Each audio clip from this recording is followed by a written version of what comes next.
So here's a story that's been kind of forgotten, but Toria Nuland, who was the driving force behind the war in Ukraine, helped start the war in Ukraine, in January threatened to blow up the Nord Stream pipelines so that Russia couldn't send gas to Europe. Remember this?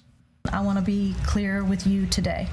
If Russia invades Ukraine, one way or another, Nord Stream 2 will not move forward. So then in September, somebody blew up the pipelines, and that was the biggest man-made environmental disaster in history. If you're worried about climate change, you should be in tears because of the amount of carbon that emitted into the atmosphere. So it was pretty obvious to us the Biden administration was involved in this. We said that, and we were immediately denounced by the entire left and the entire media as agents of Putin.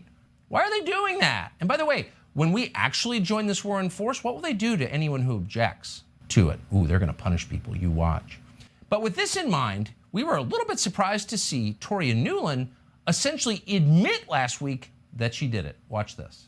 Senator Cruz, like you, I am, and I think the administration is very gratified to know that Nord Stream 2 is now, as you like to say, a hunk of metal at the bottom of the sea.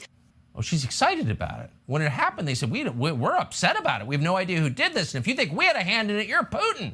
What are we watching here? Tulsi Gabbard is a former presidential candidate. She joins us tonight. Congressman, thank you so much for coming on. So now they're basically admitting it and nobody is saying anything? Why? I think there's two really important things for the American people to take away from what you have just outlined here. Number one is that statement from Victoria Nuland just exposed her and the administration's truth, which is that they have been lying to us all along about this. There's no way the United States was not either involved or knew about this or at the very minimum approved it.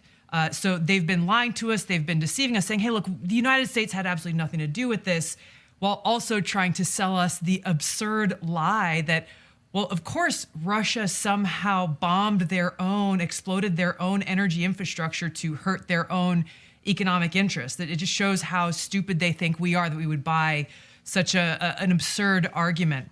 Their lying to us shows us yet again that we can't trust anything that they're saying. We can't trust any of these narratives that are coming out of the mainstream media.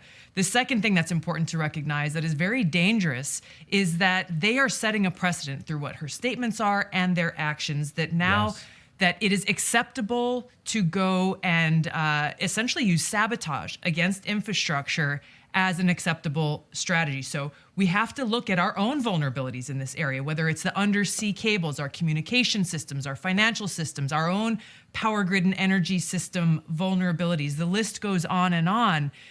The argument is very clear. Hey, look, if it's okay to go after and bomb and destroy Russia's oil and gas infrastructure, why would it not then be okay for someone else to come and attack our own, exploit our own vulnerabilities here? So this is the position that the warmongers in Washington have put us into, we the American people, all in the name of saying, hey, we're doing this to protect you. We're trying to protect democracy, but their actions are making us less safe and undermining our democracy, because we cannot have a functioning democracy if we can't trust what our leaders are telling us. Well, and they don't care about democracy at all. But mark my word. No. Anyone who calls them out on their lies have already denounced you, for example, as a disloyal American who serves our country in uniform. If this war accelerates, they will go after you and everyone else who's called them on their lies. That's where it's up to the American people.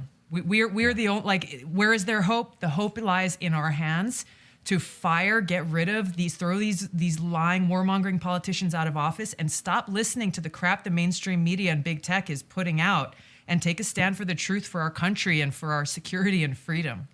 Amen. Tulsi Gabbard, great to see you tonight. Thank you. Thanks, Tucker.